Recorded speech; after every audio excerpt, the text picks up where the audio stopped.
Assalamualaikum warahmatullahi wabarakatuh.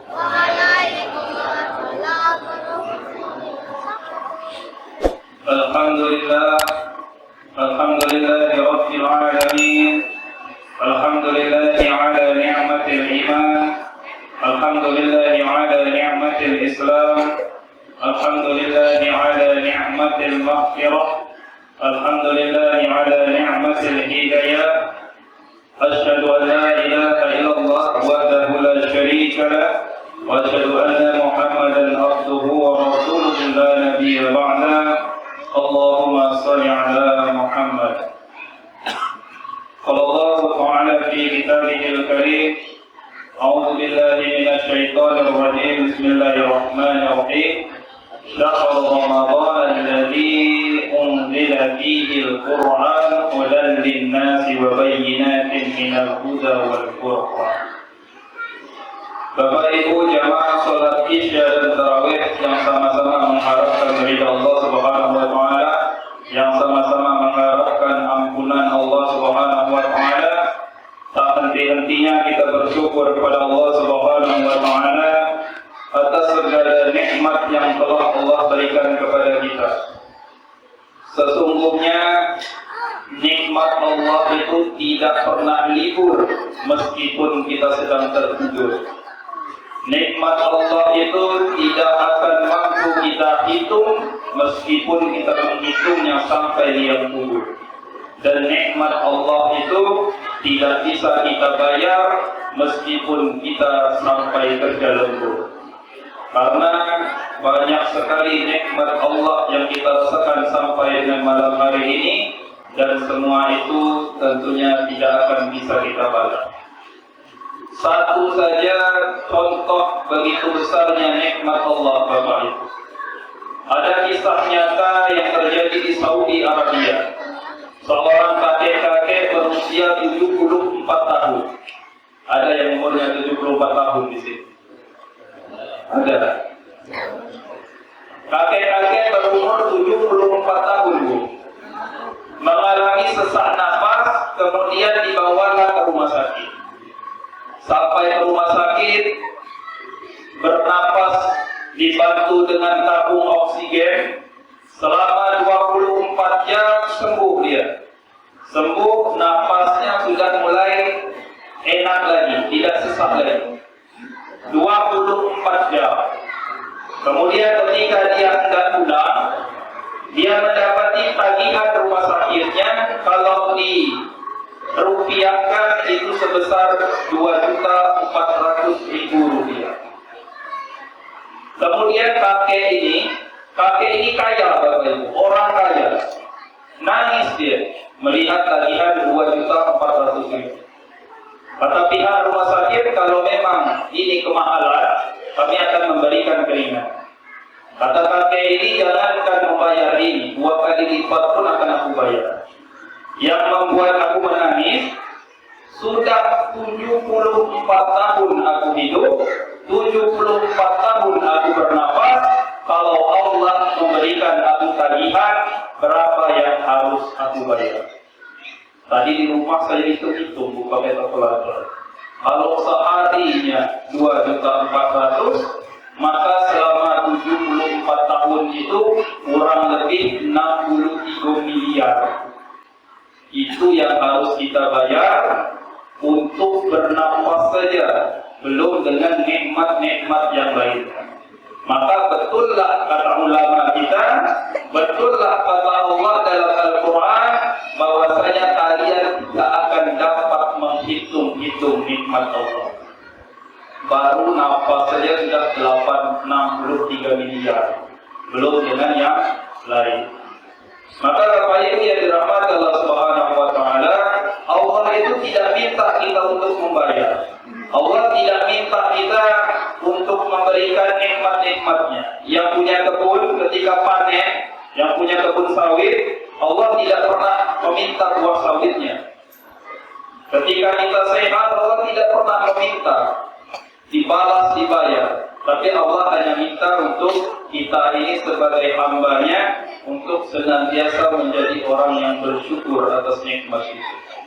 Bersyukurnya dengan 3 hal, tidak boleh pilih salah satu. 3-tiganya harus kita laksanakan.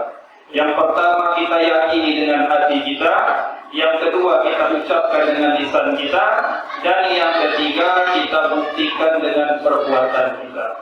Allah berikan kita nikmat sehat, maka kita gunakan kesehatan itu untuk beribadah kepada Allah Subhanahu wa taala. Allah berikan Bapak Ibu nikmat harta, punya gaji bulanan, punya pendapatan, maka gunakanlah nikmat harta itu untuk bisa diinfakkan di jalan Allah Subhanahu wa taala. La in syakartum la azidannakum wa la in kafartum inna azabi lasyadid. Jika kalian bersyukur atas nikmatku, akan aku tambahkan nikmat itu. Jika kalian ingkar dengan nikmatku, sesungguhnya azabku sangat pedih. Maka Bapak Ibu yang dirahmati Allah Subhanahu wa taala, mari terutama di bulan Ramadan ini banyak sekali nikmat yang diberikan Allah. Mari kita bersyukur agar Allah Subhanahu wa taala menambahkan nikmat-nikmatnya untuk kita semua. Kemudian Bapak Ibu yang dirahmati Allah Subhanahu wa taala, senantiasa kita meningkatkan takwa kita, beribadah kepada Allah Subhanahu wa taala dengan niat beribadah karena Allah. Niat kita luruskan, tarawih, puasa, sholat, semua ibadah kita itu karena Allah Subhanahu wa taala. Ada kisah seorang ulama besar namanya Syekh Abdul Aziz Ad-Dabbagh. Wallahu a'lam benar tidaknya, tapi di kisah ini kita bisa mengambil pelajaran penting Bapak Ibu. Syekh Abdul Aziz Ad-Dabbagh ini Bapak Ibu adalah ulama besar, ilmu agamanya tinggi, tapi di Lauhul Mahfuz namanya ditulis sebagai penghuni neraka. Ulama besar, ilmu agamanya mantap, guru besar, tapi ternyata di Lauhul Mahfuz namanya tertulis sebagai penghuni neraka.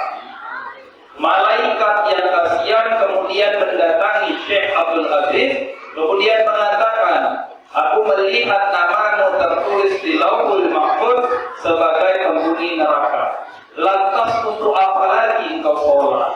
Untuk apa lagi engkau puasa? Untuk apa lagi engkau beribadah kepada Allah Subhanahu wa taala? Maka jawabannya bagus sekali Bapak Ibu. Kata Syekh Abdul Aziz, surga dan neraka itu urusan Allah. Kewajibanku di dunia ini, kata Allah, tidak kuciptakan jin dan manusia kecuali hanya untuk beribadah kepada-Nya. Jadi kewajiban kita ini Bapak Ibu adalah beribadah kepada Allah. Urusan masuk surga atau masuk neraka itu menjadi urusan Allah Subhanahu wa taala. Inilah yang disebut dengan beribadah dengan ikhlas. Kemudian malaikat yang melihat keikhlasan Syekh Abdul Aziz kembali menghadap Allah.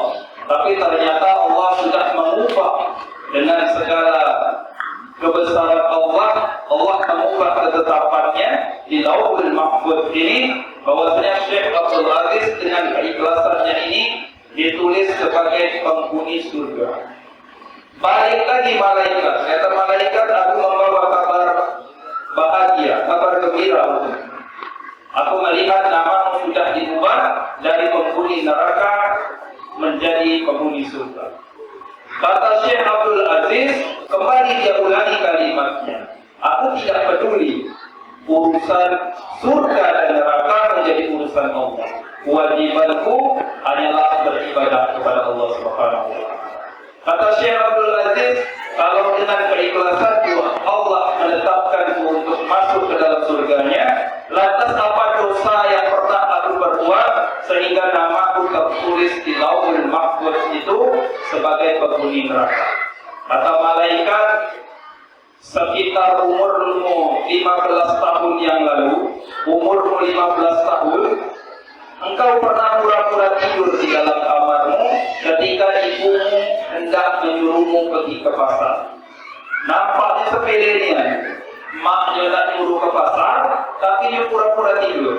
Dia tidak disuruh pergi ke pasar. Sehingga Allah murka dengan kejadian itu dan menetapkan Syekh Abdul Aziz masuk neraka pada saat itu. Maka Bapak Ibu yang dirahmati Allah Subhanahu wa taala, mendengar penjelasan itu sampai saat ini Syekh Abdul Aziz Ad-Dabbagh merupakan ulama besar yang banyak sekali memberikan nasihat-nasihat tentang berbakti kepada orang tua.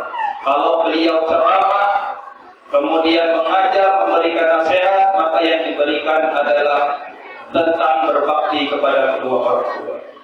Maka dari kisah ini Bapak Ibu bisa kita lihat bahwasanya urusan surga dan neraka itu urusan Allah. Yang hebatnya lagi nih Pak, kita pribadi saja belum bisa menentukan surga dan neraka kita sendiri. Tapi kita dengan lihainya bisa menentukan neraka orang lain. Inilah hebatnya umat sekarang. Melihat orang berzina dikit, neraka. Melihat orang berbuat maksiat dikit, wah neraka lah. Padahal neraka itu urusan Allah. Kalau kita lihat Umar bin Khattab itu, Bapak Ibu, kenal Bu? Kenal di mana tidak tahu lah.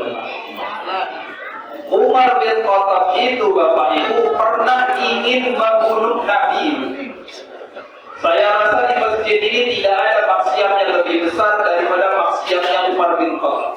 Umar bin Khattab itu pernah ingin membunuh Nabi.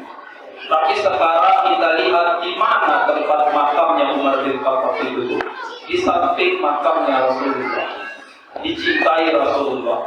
Dan ketika Rasulullah wafat, Umar bin Khattab termasuk orang yang paling terpukul atas meninggalnya Rasulullah. Padahal dulu dia ingin membunuh Rasulullah.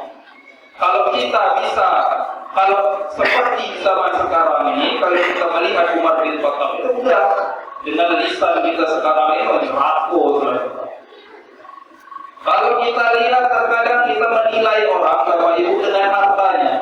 Wah miskin, menjijikkan, hinanya, masuklah neraka. Dengan harta kita kaya, orang lain miskin, kita menetapkan orang lain itu lebih hina dari kita. Kalau kita lihat Bapak Ibu, sepatutnya Fir'aun itu tempatnya di neraka. Sedangkan sejarahnya Bilal bin Rabah itu terdengar di surga.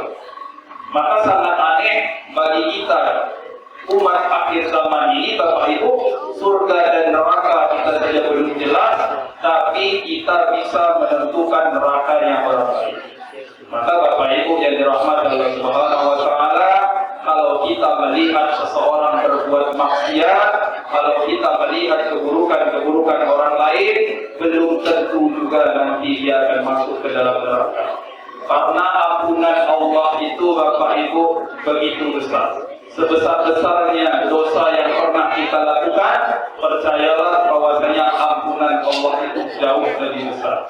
Banyak orang-orang yang ahli maksiat yang terkenal di tengah masyarakat ini buruk perangainya, tapi ternyata meninggal dunia dalam keadaan husnul khotimah, dalam keadaan sudah bertaubat kepada Allah.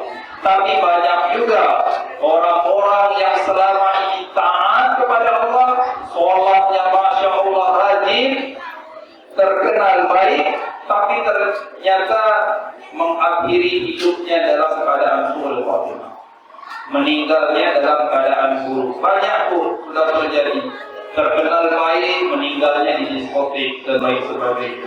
Terkenal baik selama ini, meninggal dalam keadaan mabuk-mabukan. Maka Bapak Ibu yang dirahmati Allah Subhanahu wa taala, urusan surga dan neraka itu urusan Allah. Maka mari kita beribadah ini, luruskan niat kita karena Allah Subhanahu wa taala. Termasuk di bulan Ramadan ini, kita puasa karena Allah, kita sholat karena Allah, tarawih karena Allah, dan berinfak yang kita lakukan di tarawih dan di luar tarawih ini kita laksanakan karena Allah Subhanahu wa taala. Semoga nantinya dengan takwa yang kita lakukan ini, dengan ibadah yang kita lakukan ini, membuat timbangan kebaikan kita lebih berat. Karena kata Allah, "Fa'amma man saqulat mawazinuhu fahuwa fi 'ishatin radiyah." Barang siapa yang timbangan kebaikannya lebih berat, maka tempat kembalinya adalah baik. Ammal ladzina amanu wa 'amilus shalihati falahum jannatul ma'wa nuzulan bima kanu ya'malun. Adapun orang-orang yang beriman dan melakukan kebaikan, maka surga-surga tempat kediamannya sebagai balasan atas apa yang telah mereka kerjakan. Wa amma man khaffat mawazinuhu fa ummuhu hawiyah. Dan barang siapa nantinya yang timbangan kebaikannya lebih ringan, lebih berat timbangan dosanya daripada timbangan kebaikannya, maka tempat kembalinya adalah hawiyah. Wa ma adraka ma hiya, dan tahukah kalian apa itu hawiyah? Narun hamiyah, api yang sangat panas. La yadukuna fiha bardan wa syaraba illa hamiman wa ghasaqu. Kata Allah, mereka tidak akan mendapatkan kesejukan di dalamnya dan tidak akan mendapatkan minum kecuali air yang mendidih dan hangat. Bapak Ibu yang dirahmati Allah Subhanahu wa taala, semoga di bulan Ramadan ini ibadah-ibadah kita diterima oleh Allah Subhanahu wa taala, dan tentunya kita juga menggapai ampunan Allah di bulan Maghfirah ini. Demikian yang dapat saya sampaikan, semoga bermanfaat bagi kita semua. Saya akhiri, wassalamualaikum warahmatullahi wabarakatuh.